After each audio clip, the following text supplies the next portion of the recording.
Launching a brand new live service first-person shooter in 2023 is not an easy feat. Calling the genre a crowded market would be an understatement up there with saying the Game Awards has quite a few ads done it. With only so many hours in the day, carving out a piece of the pie in a player's daily routine is bloody difficult, especially with your Overwatches and your Call of Duties cutting about the place. The finals has been on the radar for a while, with developer Embark Studios hosting several play sessions for the game throughout the year, and following a surprise stealth launch at the Game Awards, it's available to play right now, and the fact is, it's got absolutely everything it needs to be the next big thing. Not convinced? Let me talk you through it. The gameplay concept of the finals is a bit of a competitive spin on capture the flag. Groups of 3 battle it out in replica environments of iconic cities, all encased in literal arenas that tower over the play area. Spurred on by a roaring crowd above, these teams have to fight it out to collect deposit boxes of cash and deliver them to a cash out station. The catch is that both deposit boxes and cash out stations are in limited supply, so teams are constantly scrapping for possession. It's your classic late capitalism hellscape setting. Once you've delivered a deposit to cash out, there's just the small matter of defending these small towers for a good couple of minutes, lest an enemy team sweep in to grab all the dough and make off with the win.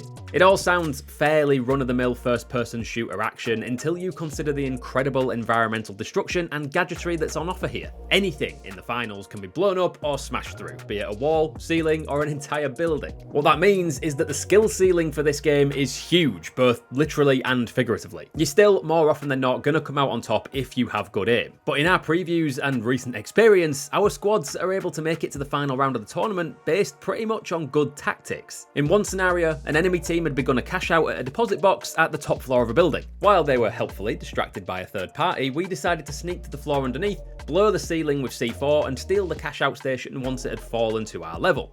And ultimately, it won us the round. Another time, we were able to completely destroy the surrounding area of our captured cash-out station to create an area that was far more defendable. And lining it with explosive mines meant we had the advantage in the ensuing gunfights. So no, we might not have esports level aim, but the finals enabled us to use our nous to counteract that. Finally, an FPS for those of us cursed with poor hand-eye coordination. It's about time we got a break. There are only 3 maps at launch, but don't let that fool you into thinking this might get a bit repetitive. Embark has also worked in plenty of random weather effects like sandstorms and different times of day to liven things up, and there are random game modifiers that might kick in at any time. It's amazing how fast a meteor shower or orbital lasers raining down can turn an easy win into a fight for your life. And usually, I don't really like random events steering the result of games like this, but the finals does it in a way that's both fair and occasionally very funny, so I feel inclined to let it off. What I love the most about the finals so far is how energetic it is in its design and presentation. The game looks photorealistic, and you'll need a fairly beefy PC to back those visuals up, but the characters, map and cosmetic designs are all dripping with colour and personality. If you take a look at the finals first season pass, you can spec out your characters to look like adorable Fox characters or wacky aliens, and it's not difficult to see the inspiration taken from Fortnite. Love it or hate it, the Battle Royale has set the benchmark by which all future battle passes will be judged, so you can't blame Embark for saying sod it and throwing themselves into the weird stuff.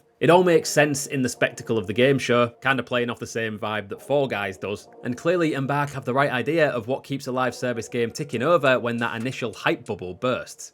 As we, and hundreds of others, have probably said over the last 5 or so years, making a new shooter stick in the live service FPS scene is about as easy as it is to actually rob a bank, and you're just as likely to end up with no money and your reputation in tatters. RIP, Splitgate, Hyperscape, and, well, God knows what else. Thankfully though, from what we've all played so far at GG Towers, it's almost certainly a winner. The gunplay is tight and snappy, the movement is fluid, and there's a good level of customization to both character loadouts and the way they look. And because every match has different random effects going off every now and then, every match feels uniquely different. It reminds me of times gone by playing Battlefield, the old ones, not 2042, obviously, when those organic water cooler moments would happen purely because the sandbox of the game would allow them to take place. Something that makes complete sense when you realise that much of the talent at Embark is derived from the DICE team that worked on Battlefield 3 and 4. If there's a team to put your trust in to deliver a hard-wearing shooter experience that's going to stand the test of time, then it's probably this one. So, should you find yourself with a spare hour this Christmas season and in need of scratching that FPS itch that the new COD just hasn't, give the finals a go.